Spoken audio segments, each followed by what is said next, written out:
Menurut data Badan Riset Kanker Internasional, jumlah kasus baru kematian anak penderita kanker meningkat setiap tahunnya. Satu anak terdiagnosa kanker dalam 3 menit.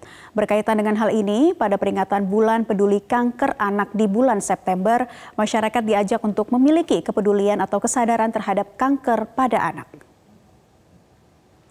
Yayasan Kasih Anak Kanker Indonesia YKK melakukan pendampingan dan membantu pengobatan anak-anak pejuang kanker, khususnya anak-anak dari keluarga prasejahtera. YKK mempunyai layanan rumah kita, rumah singgah untuk para pasien kanker anak, tempat untuk para penderita serta keluarganya yang sedang dalam rawat inap maupun rawat jalan. Lewat rumah kita, YKK ingin hadir untuk anak-anak pejuang kanker dan keluarganya. Di sana, anak-anak pejuang kanker bisa tetap bermain bersama, termasuk anak-anak pejuang kanker bisa belajar di layanan YKK, agar tetap memperoleh pendidikan walau dalam keadaan sakit. Dalam menjalani aktivitas, anak-anak pejuang kanker ini harus terlindungi karena kondisi kesehatan mereka yang rentan. Itu anak-anak ini harus mengenakan masker untuk melindungi diri, terlebih di tengah situasi pandemi seperti saat ini. Setiap anak berhak bahagia dan mempunyai mimpi yang besar untuk masa depannya. Selalu ada harapan untuk kesembuhan anak yang menderita kanker. Karena kanker pada anak dapat disembuhkan apabila dideteksi lebih dini dan mendapat pengobatan serta perawatan sebaik-baiknya.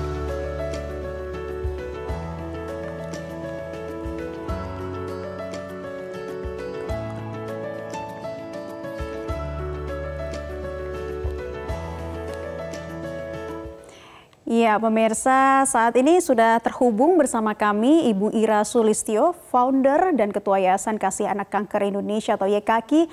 Melalui sambungan Zoom langsung saja kita sapa. Selamat siang, Ibu Ira.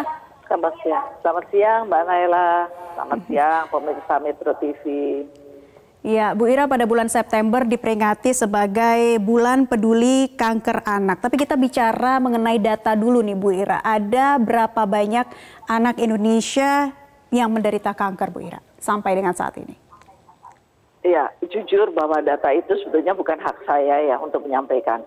Jadi paling tidak saya bisa menyampaikan bahwa anak yang hadir atau yang memanfaatkan fasilitas yang kita telah siapkan, yaitu sejak tahun 2006, hingga sekarang itu kurang lebih kalau anaknya adalah kurang lebih 2.500-an, ditambah orang tua, karena biasanya kalau di rumah singgah atau di rumah kita itu mereka didampingi orang tua. Jadi total kurang lebih 6.000 ya. Man sayangnya hampir 30% dari mereka itu tidak bisa berhasil sembuh. Kira-kira seperti itu Mbak Naila. Baik, Bu Ira, jenis-jenis kanker apa saja yang paling rentan terkena pada anak, Bu?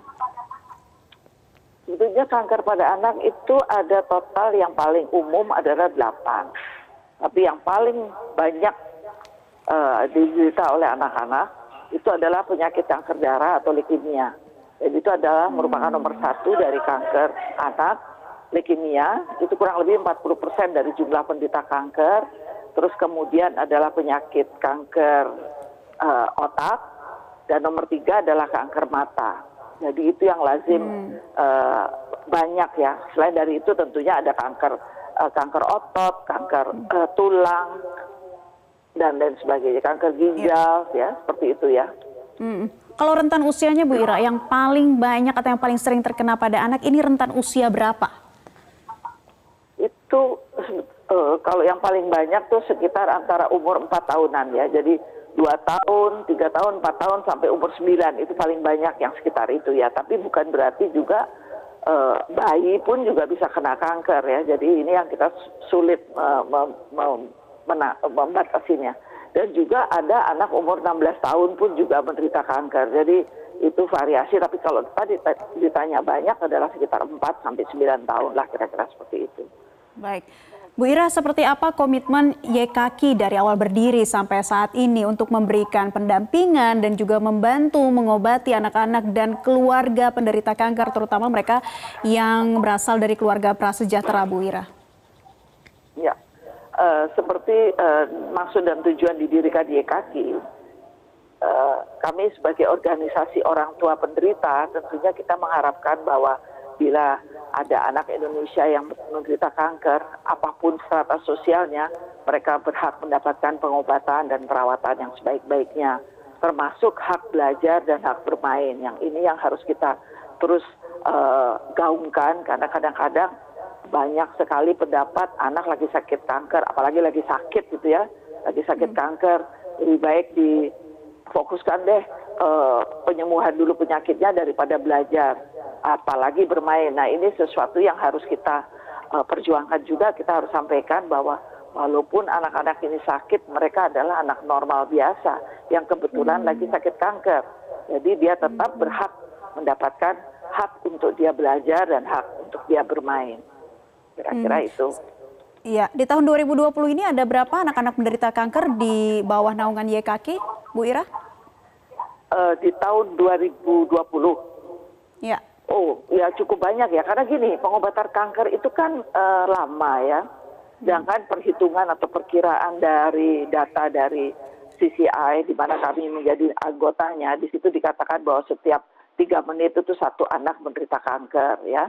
Jadi kalau kita dan juga mungkin lebih mudahnya bahwa setiap 1 juta anak itu akan ada 120 anak menderita kanker, kira-kira seperti itu. Jadi bisa dibayangkan kalau di KI aja penduduknya taruhlah misalnya 16 juta, anaknya misalnya 4 juta, berarti setiap tahun kurang lebih anak yang menderita kanker itu 480 anak per tahun kasus baru. Jadi ini yang bisa dibayangkan betapa pentingnya kita membantu mereka. Memang kalau dilihat dari segi jumlah penderita kanker dibandingin penderita kanker dewasa, itu beda banget. Kanker pada anak itu hanya 3-4% dari seluruh penderita kanker. Jadi jumlahnya kecil, rasionya kecil perbandingannya. Kita cuma 4% dari seluruh penderita kanker anak. Tapi kalau kita hitung dari setiap 1 juta ada 120 penderita kanker anak, ya itu yang jadi cukup gede ya kalau 480 anak per tahun setiap kasus baru di Jakarta, bisa dibayangin bagaimana kalau seluruh Indonesianya. Bu Ira katakan anak-anak menderita kanker ini mendapatkan hak untuk bermain dan belajar begitu ya. Nah kemudian di tengah pandemi seperti ini, kondisi kesehatan mereka kan sangat rentan Bu Ira. Bagaimana kegiatan mereka selama pandemi?